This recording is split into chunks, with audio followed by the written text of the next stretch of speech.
जिल्ह्यांमध्ये ढगाळ वातावरण तयार होत असून दुपारनंतर वादळी वारे आणि विजांच्या कडकडाटासह हलका ते मध्यम पाऊस पडण्याची शक्यता तज्ज्ञांनी व्यक्त केली आहे.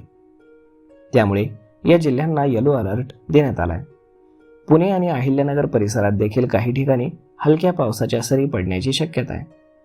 अचानक होणाऱ्या या बदलामुळे शेतकऱ्यांच्या चिंता मात्र वाढलेल्या आहेत, कारण सध्या अनेक ठिकाणी रब्बी पिकं काढणीच्या टप्प्यात आहेत.